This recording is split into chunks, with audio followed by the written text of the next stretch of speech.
গতি শেষ, এখন বলাই দেবো। বাসান্তি চালু করে টান, আমার গতি শেষ। শুনলাম নেত্রী নাকি গতি ছেড়ে পালাইছে। ওর যত ফটকা নেতা আছে সবটির হাড্ডি ভাঙা আর চামড়া তুলে নিব আমরা। কিরে কই পালাস? আমাকে কি কম জ্বালাইছস? তোর মা তো পালাইছে, তুই কই পালাবি? ওই মার তো ভাই মার। কি কস? আমগো দলের কথা কওয়ার পরে চান্দা দেয় নাই?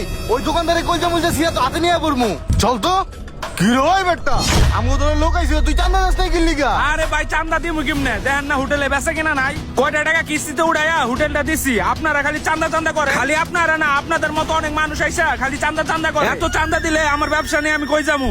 তোর দোকানে বেচা কিনা নাই তো এটা আমগো টাকার বিষয় না। এইখানে দোকান দিছস, এই বাইরে টাকা দিতে হইব, নইলে কিন্তু এনে দোকান মোকান থাকবো না। আর যদি বেশি তেরিং বেরিং করস, শোন, যেই তেলে আলুর চপ বেগুনের চপ ভাজস না, ওই তেলে তোরে ভাইটা একদম চিকেন ফ্রাই করে দিমু, বুঝছস নাই? ভাই সকাল থেকে একটা টাকা বেচা কিনা নাই ভাই, হরতাল অবরোধের লেগে কাস্টমার আহে না, তাইলে আপনার টাকা দিয়ে মুখর থেকে। ওই তুই কাম করে বলত না, প্রতিদিন বাজার কিনার লাগে টাকা হয়, আর আম করে দেওয়ার সময় টাকা হয় না। দাদারে কি আদা বড় শিকার? এই শোন, ছোট্ট গাছের ছোট্ট পাতা, ছোট্ট মানুষের ছোট্ট কথা, ছোট্ট করে কয়ে দিয়ে যাই। বিকালের মধ্যে যদি আমার কাছে টাকা না হয়, তুই সহ তোর এই দোকান একদম বুম করে দিমু।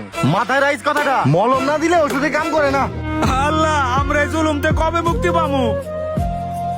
আয় রকি, হ্যাঁ, গুরু। জয়েন বানাবো আরো দুইটা, ওই সুমনের দোকান থেকে আরো দুইটা সিগারেট লয়ে যা। 2 মিনিট ওয়েট করেন, লই আইতেছি। শালার এত বড় সাহস, গুরুর কত বড় সিগারেট দেয় নাই, গুরুরে লই আজকে ওরে সাইজ করমু।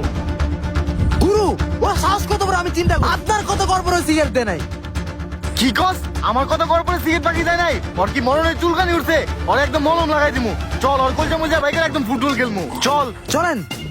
কি রে ওই, আমার লোক আইছিল সিগারেট বাকি নেওয়ার লিগা, তুই সিগারেট বাকি দাস নাই কি লিগা? ভাই সিগারেট দিমু মানে আমরা বলে কত বাকি দিমু? এমনিতেই দেশের পরিস্থিতি খারাপ, আবার সাপ্তাহিক চান্দা নেন, আমি কত 2 টাকার ব্যবসা, এমন করলে আমরা কেমনে চলবো ভাই কন? কি রে ওই, তোর জেনে দোকান রাখতে দিছি, এটাই তো তোর বড় কপা। যখন যে আইবো আমার লোক, যেই কয় প্যাকেট সিগারেট চাইবো তখন দিয়ে দিবি, কোনো কথা কবি না, নইলে তুই সহ তোর দোকান থাকবো না।